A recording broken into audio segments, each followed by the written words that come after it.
안녕하십니까. 보건복지부 장관 박능후입니다.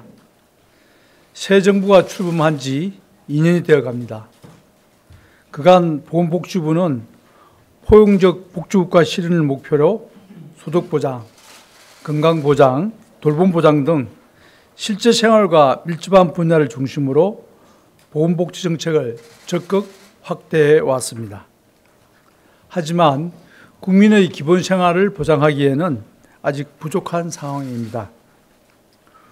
우리는 지난해 국민소득 3만 달러를 달성하였고 세계 11위의 경제대국이라는 성과를 이뤘지만 자살률 1위, 노인빈곤율 1위에서 보듯이 삶의 만족도는 높지 않습니다.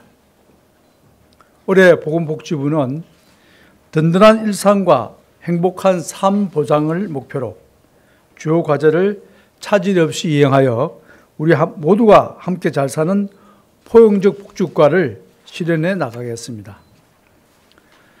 보건복지부가 올해 더욱 중점적으로 추진해야 할 정책에 대해 의견을 수렴한 결과 의료비 부담 완화, 소득 양극화 해소, 돌봄 문제 해결, 질병 예방과 건강한 생활 보장에 대한 의견이 많았습니다. 보건복지부는 이를 적극 반영하여 올해 업무 계획을 수립하였습니다. 첫째, 생계비, 의료비, 일자리 등 걱정거리를 들어드리겠습니다.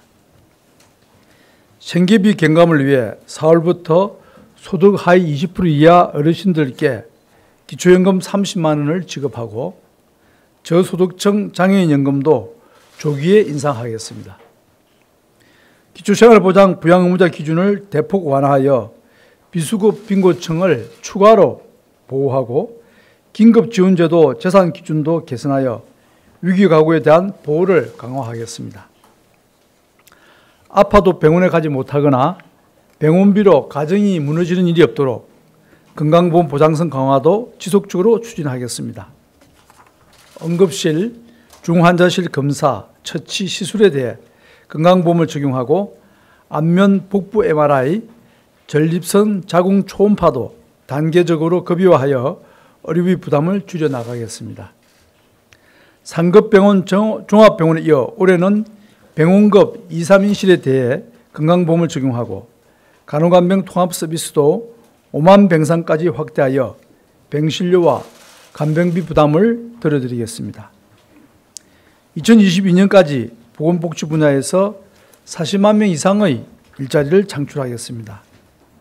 보육, 돌봄, 여가 등 다양한 사회 서비스 분야에서 34만 명의 일자리를 창출하고 보건의료 서비스 분야 일자리를 늘리는 한편 제약, 의료기기 등 바이오 헬스 산업 육성을 통해 민간 일자리도 추가로 확대해 나가겠습니다. 둘째, 돌봄에 대한 국가 책임을 더욱 강화하겠습니다.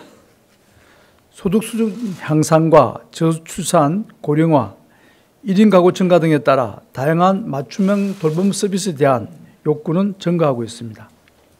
보건복지부는 올해 무엇보다도 미래 세대인 아동의 양육 돌봄에 대한 국가 책임 확대에 최선을 다할 것입니다.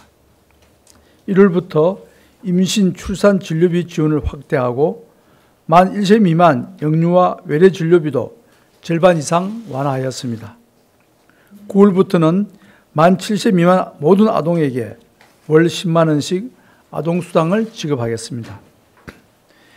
국공립보육시설은 매년 550개소 이상 늘려 공공보육 이용률 목표 40%를 1년 앞당겨 달성하고 다함께 돌봄센터도 150개소 추가 확대하여 아동돌봄의 사각지대를 해소해 나가겠습니다.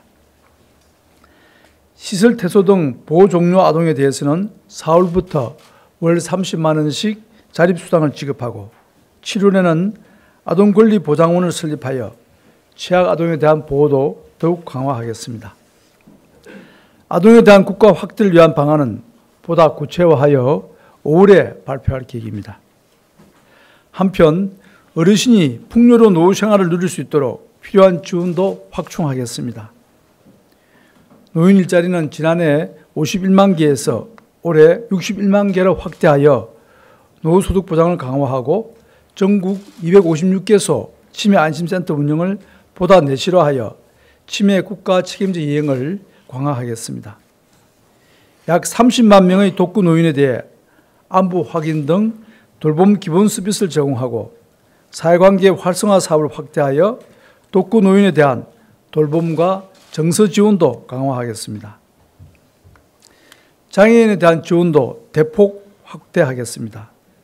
발달장애인에 대한 주간 활동 서비스를 신설하여 올 3월부터 2,500명, 2022년까지 1만 7천 명에게 서비스를 지원하겠습니다. 7월부터는 장애 등급제를 단계적으로 폐지하여 서비스 필요도에 따라 활동보조, 거주시설 등 필요한 지원을 맞춤형으로 받을 수 있도록 만전을 기하겠습니다. 자기가 살던 곳에서 충분한 돌봄, 요양, 의료 서비스를 받을 수 있도록 관련 제도와 기반 시설을 확충해 나가겠습니다. 올해 6월부터 전국 8개 시군구에서 지역사회 통합돌봄 선도 사업을 실시하여 통합돌봄 모델을 마련하고 어린이 도서관, 체육시설, 다함께 돌봄센터 등 관련 기능이 연계된 복합형 생활기반 시설을 확충하여 필요한 서비스를 보다 편리하게 이용할 수 있도록 하겠습니다. 돌봄 수요 증가에 대응하여 올해 내에 돌봄 경제 육성 전략을 마련하고 돌봄 서비스와 기반 시설에 대한 투자도 확대하여 관련 산업을 육성하고 일자리를 확충해 나가겠습니다. 셋째, 치료 중심에서 예방 건강 투자 중심으로 보건의료 정책 패러다임을 전환하겠습니다. 행복하기 위해서는 건강해야 합니다. 우리 스스로가 아프기 전에 미리 예방하고 건강을 관리함으로써 더욱 행복해질 수 있습니다. 보건복지부는 고령화와 만성질환 증가 등에 대응하여 모든 분들이 건강하고 행복한 삶을 누릴 수 있도록 예방, 건강에 대한 투자를 대폭 강화해 나가겠습니다. 1월부터 20, 30대 직장가입자의 피부양자와 지역가입자 세대원을 국가건강검진 대상으로 포함하고 7월부터는 만 54세에서 74세의 장기 흡연자를 대상으로 국가 폐암검진을 새롭게 실시하겠습니다. 건강생활지원센터 9개소를 추가 확충하여 맞춤형 건강증진 시범사업을 추진하고 방문건강관리 서비스 대상도 독거노인, 노인부부 가구까지 확대하여 2022년에는 노인 4분 중 1분이 필요한 서비스를 받을 수 있도록 하겠습니다. 1차 의료 만성질환 관리 시범사업 실시 의료기관을 1,200개소 이상으로 확대하여 고혈압, 당뇨에 대한 통합 관리를 강화하고 금연, 비만 예방을 위한 대책을 마련하는 등 건강한 생활습관 형성도 적극 지원하겠습니다. 또한 자살 유발 정보 차단이나 자살 수단 관리 등을 위한 관계 법령을 마련하는 등 자살 예방에도 총력을 기울이겠습니다.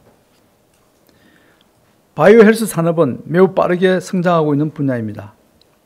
이미 주요 선진국들은 4차 산업혁명에 따른 헬스케어 시장을 선점하기 위해 경쟁적으로 투자를 확대하고 있습니다.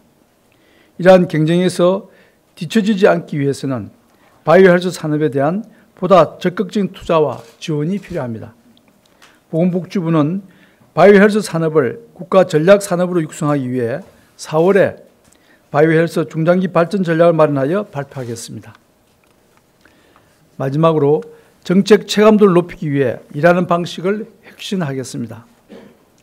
차세대 사회보장 정보 시스템을 구축하여 거주지 읍면동을 찾아가 복지급여를 일일이 신청해야 하는 불편을 없애고 인공지능을 활용한 수급자 관리를 통해 업무 효율도 높여 나가겠습니다. 또한 빅데이터와 지리정보를 활용하여 생활권 단위까지 복지 자원과 수요를 파악하고 맞춤형 보건복지 서비스를 제공하여 정책 체감도를 높이겠습니다. 지난 2년은 포용적 복지국가로 가기 위해 법, 제도의 틀을 갖추고 각종 정책을 본격적으로 도입하여 추진한 시기였다면 앞으로 1년은 보건복지 정책이 우리 삶을 실질적으로 변화시키고 일상생활 속에서 안정감과 행복감을 느낄 수 있도록 하는데 모든 역량을 다하겠습니다. 이상 브리핑을 마치겠습니다. 감사합니다.